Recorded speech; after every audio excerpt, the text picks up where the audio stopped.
right, hello class, we're back at it again. As promised, the topic for today is the variational method.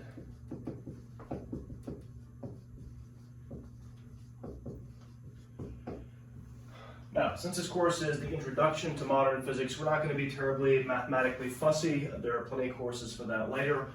We're just trying to get our heads around how some of this works and get the gist of the idea. So I'm not going to justify with really serious mathematics why what I'm doing is working. I'm just going to show you basically what it does. Now, the idea of the variational method is basically you sit around and say, dude, Schrodinger's equation is super hard to solve. What if we just guessed? That's basically the idea. What if we guessed a wave function that had all the right properties, plausible enough, and then just made it as good as we could? That's basically the idea.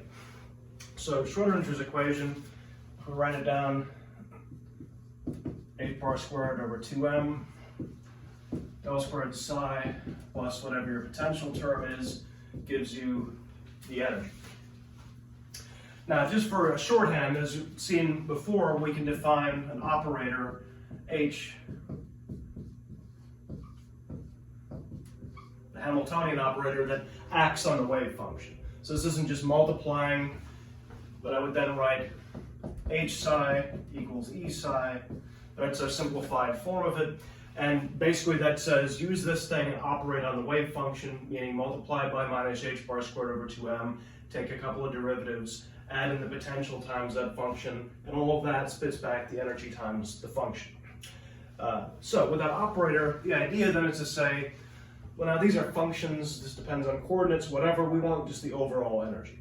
And that's what we want to get at, and the idea being the best wave function we can find is the one that gives the minimum possible energy. So the right wave function gives us the minimum energy. If our guess is halfway decent and we have some way to adjust some parameters, we can make it pretty close. So the idea is to make this, to get the whole energy, what we'll do is first multiply both sides by the complex conjugate of the wave function. This is in general going to make everything real, and integrate over all space.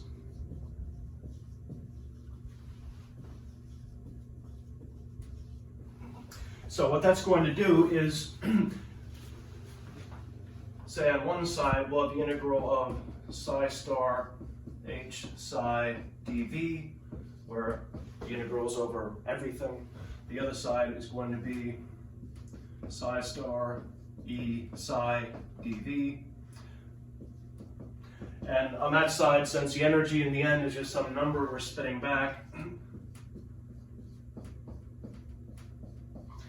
the right-hand side looks basically just like the energy multiplied by our normalization condition. So if the phi are our solutions,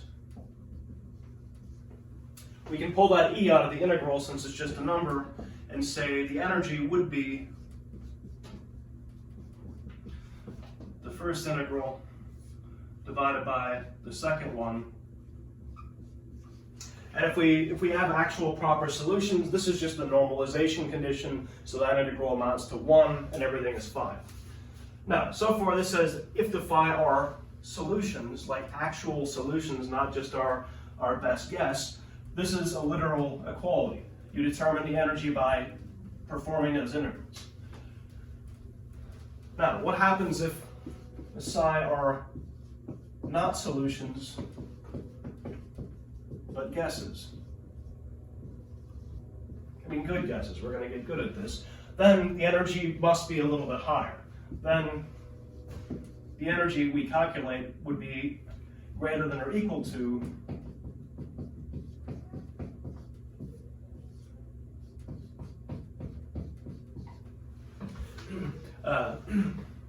the true energy. So we can get a bound on the energy by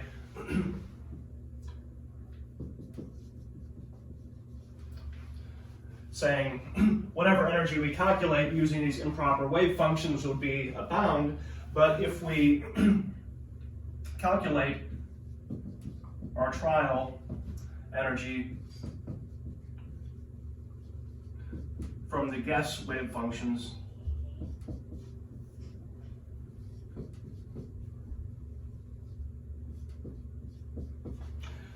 then we just know that our trial energy is greater than or equal to the true energy, but we can get it pretty close if we make decent guesses at the wave function. So that's sort of the part that comes next. Now the math of this is a little bit hairy sometimes, so what I'm going to say is I posted notes where I worked all this out, and perhaps I'll try and post a small video of me just actually doing the math, but as I told you before, watching me do a problem and solve it doesn't mean suddenly you're going to be able to solve it. You got to sit down and try. But how do we make the wave function better?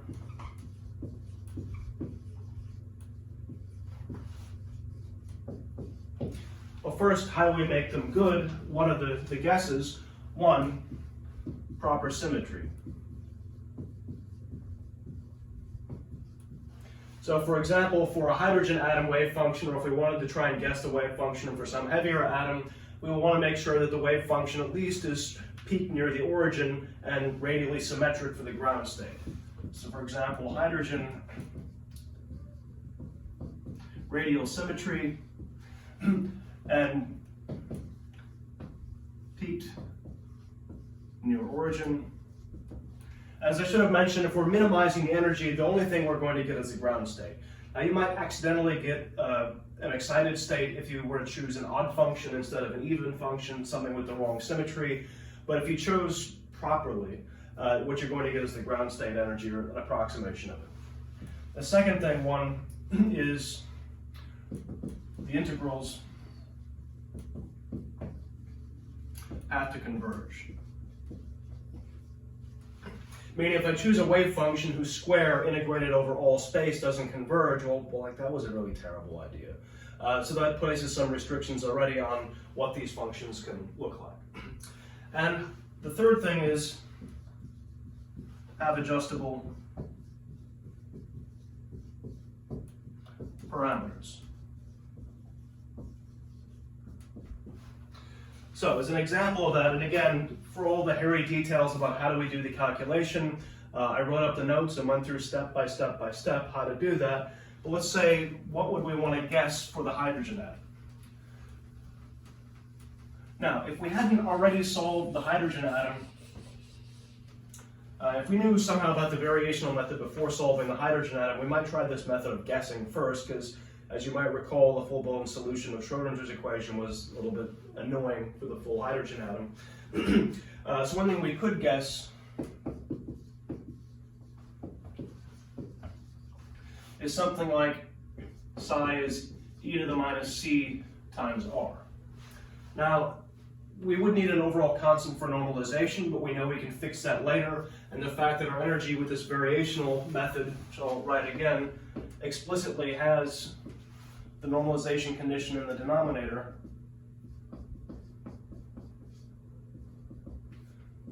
means if we choose wave functions that aren't properly normalized, it's all fine in the end because we've taken account of that, one, and two, we can separately do the normalization condition. Like when we do this step and calculate the denominator, we're going to get the right constant anyway. So anyway, I can guess that C is now an adjustable parameter. So C clearly then sets the length scale, so whatever C is, that's the inverse of our decay constant. That tells us how tightly localized the wave function is around the origin. We already know what it's supposed to be because we've solved the problem, but let's say we don't. What I would do then is say the best energy is when dE dC is equal to 0. So basically we treat this as an optimization problem. We have E, which is some function of our parameter C, and we want to minimize this.